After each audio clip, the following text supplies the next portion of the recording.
윤석열 대통령이 국가안보실장의 현 국방장관이죠. 네. 신원식 국방장관 그리고 국방장관의 현 경호처장입니다. 김용현 경호처장을 임명을 했습니다. 임명을 했는데 내정을 했죠. 내정을 했는데 자 국방장관은 알겠어요. 군의 장관, 국방장관 알겠는데 국가안보실장 네. 이 뭐 하는 자리입니까? 이게 사실 박근혜 정부 때 만든 자리입니다. 원래 없던 자리고요. 예전에는 많이들 기억하시겠지만 청와대 외교안보 수석이라는 자리가 있었습니다. 그게 이제 뭐 우리 외교안보를 정책을 이제 수행하는 부서들이 외교부, 통일부, 국방부, 국정원 등 다양한데 물론 이 부서들이 뭐 각자 하는 일들도 있겠지만 사안에 따라서는 이렇게 협업을 해야 되는 것도 있고 아무튼 뭐 역할 분담을 해야 되는 경우가 있는데 그런 것을 이제 청와대 지금은 이제 대통령실에서 이렇게 조율하고 총괄하는 그런 역할을 하는 그런 조직이다 이렇게 생각하시면 되고요. 그런 업무에 대한 수요가 박근혜 정부 때 아주 커지면서 정식 직제가 됐고 지금 이제 문재인 정부 거쳐서 이제 윤석열 정부에서도 국가안보실장이라는 자리를 아주 중시하면서 아무튼 적합한 인사들을 뭐 이렇게 앉혔다고 하는데 이번에는 약간 좀 시기와 이런 것들이 좀 문제가 되고 있는 모양입니다. 예, 이게 국가안보실장이 얼마나 중요한 자리인지를 좀 감이 잘 안 온다면 안보실장 카운터파트를 생각하면 됩니다. 미국의 제이크 설리번이라고 백악관 국가안보보좌관이 있습니다. 그리고 일본의 아키바 다케오 국가안보국장이 있습니다. 이 사람들 쉽게 얘기하면 안보 외교 분야에 경제로 따지면 부총리에 해당하는 사람들입니다. 그분 장관급이지만 물론 뭐 국방장관이 위냐 외교장관이 위냐 국가안보실장이 위냐 뭐 따지자면 다 셋 다 장관급이긴 하지만 대통령과 가장 이야기를 많이 하면서 외교 플러스 국방 플러스 정보까지 모든 걸 총괄하는 게 국가안보실장이기 때문에 국가안보실장의 역할이 우리들이 생각하는 것보다 훨씬 중요한 자리입니다. 맞습니다. 이 자리에 지금까지 이 아주 핵심적인 사람들이 근무를 했었죠. 누구 근무를 초대 했었습니까? 실장이 이제 김성환 실장이라고요.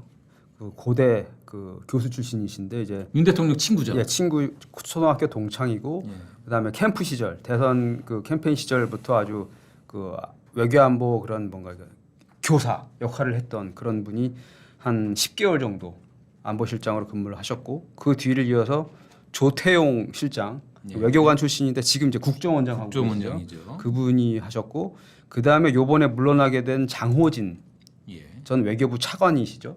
이분이 한 이분도 7개월 외교관 남짓, 출신이죠. 예, 외교관 출신이십니다. 아니 그러면 지금 안보실장 지금 이 아까 전에 말씀드린 미국과 일본의 국가안보보좌관이나 일본의 국가안보국장은 지금 4년 넘게 제가 알기로 4년 넘게 이분들이 맞습니다. 장수를 하고 있어요. 네. 근데 우리 안보실장은 지금 이용수 논설위원 취재한 말은 평균 9개월 정도 근무를 하고 있다는 거 그렇습니다. 아닙니까? 네. 근데 왜 이렇게 자주 바꿔요? 그게 사실 다들 갖는 의문입니다. 이거에 대해서는 납득할 만한 설명을 뭐 대통령실이나 그 주변에서 이렇게 권위 있게 내놓지 못하고 있습니다. 예, 그러니까 사실 뭐 김성한 전 외교안보실장 같은 경우에 미국 방문을 앞두고 뭐 약간 의전 문제가 좀 불거졌어. 여전히 좀 미스테리로 남아 있는데 조태용 실장이 뭐 국정원장 가야 되기 때문에 뭐 자리를 바꿨고 장호진 아주 미국 전문가입니다. 장호진 미국 전문가인데 지금 미국 대선을 앞두고 있어요. 네. 당연히 장호진 안보실장이 이번 대선까지 갈 거라고 생각을 했는데 갑자기 느닷없이 그것도 국방장관을 하고 있는 분을 국가안보실장으로 옮겼으면 뭔가 대통령실에서 설명을 제대로 해줘야 될 거 아닙니까? 왜 지금 신 국방장관이 필요했다라는 식으로 뭐라고 설명하고 있나요? 그거에 대해서 설명을 사실 못하죠. 못하고 있습니다. 제대로 설명을 못하고 있어요. 그래서 납득이 잘 안 되고 이해가 안 되고 한다는 겁니다. 게다가 지금은 북한이 물론 뭐 오물풍선도 던지고 여러 가지 하지만 남북 간의 긴장이 고조되고는 있지만 안보실장이 군 출신을 한 거는 박근혜 정부의 김관진 안보실장 이후 처음이죠. 처음입니다. 예. 그렇기 때문에 이게 뭔가 안보적 의미를 강화한다는 이런 긴급한 이유가 있는 건지 궁금하기도 한데 그래서 이게 좀 많은 사람들이 납득을 잘 못하고 있는 겁니다. 게다가 신원식 국방장관을 국가안보실장으로 옮기면 그 자리가 빌 거 아니에요. 그 자리에 이번에 김용현 경호처장을 앉혔습니다. 물론 이분은 원래 군 출신입니다. 군 출신이고 뭐 쉽게 얘기하면 군 출신 중에 잘 나가시고 능력 있는 분이기 때문에 국방장관 할 만한 충분한 커리어를 갖고 있는 분으로 저는 알고 있어요. 근데 야당은 또 김용현 국방장관 내정제를 문제로 삼고 있죠. 왜 그렇습니까?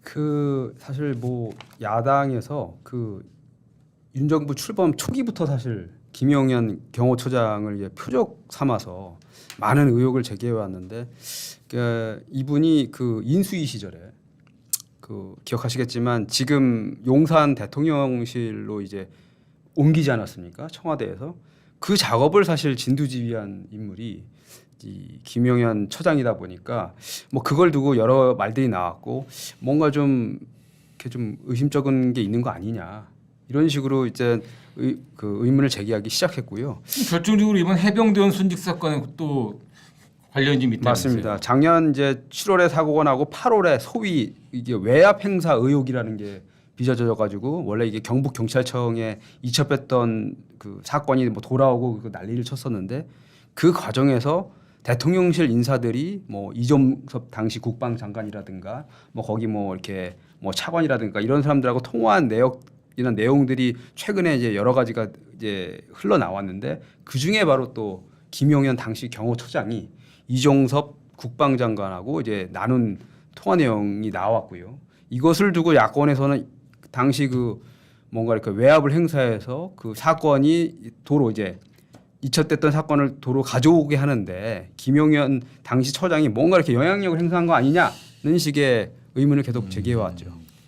이 일단 보통 경호처장이라고 하면 정무적 이런 외교안보 쪽 라인은 사실 안 건드리고 말 그대로 경호만 하는 게 네. 정상입니다. 근데 지금 김용현 경호처장을 우리가 읽을 때 봐야 되는 중요한 코드가 있어요. 왜냐하면 이 충안고등학교 1년 선배입니다. 대통령 선배입니다. 대통령 선배입니다. 네.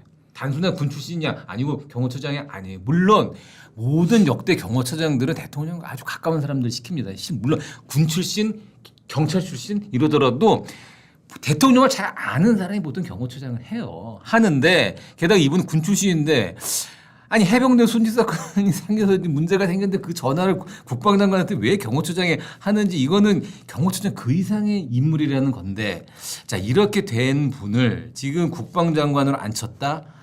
야당은 당연히 지금 난리를 칠 수밖에 없는 상황이고요. 앞으로 김용현 국방장관의 역할이 국방장관 플러스 알파가 될 거라고 아마 야당 분들은 더 걱정을 할 겁니다. 그럴 겁니다. 그러면서 결국 해병대원 사건이 좀 특검이 되네 마네 앞으로 더 여러 가지 전개될 텐데 자 그러면 이제 우리랑 이쯤 되면 한번 맞다이 떠보자는 표현은 뭐하지만 하여간 맞대응 한번 해보자면 이런 거다라고 생각을 할 수밖에 없겠네요. 야당 입장에서는 그럴 수밖에 없죠. 이렇게 논란이 많은 인사를 굳이 국방장관에 앉혀서 청문회에서 그 난리가 벌어지도록 한 거 아니겠습니까? 사실 그렇죠. 야당에서 보기에는 뭐 사실 뭐 언제가 될지 모르겠지만 어쨌든 이달 안에 아마 하게 될 텐데 인사청문회를 아마 좀 뭐 명약 관화한 상황이 또 벌어지지 않을까 싶습니다. 예, 신원식 국가안보실장, 김용현 국방장관 후보자 두 분 다 아주 훌륭하신 분들입니다.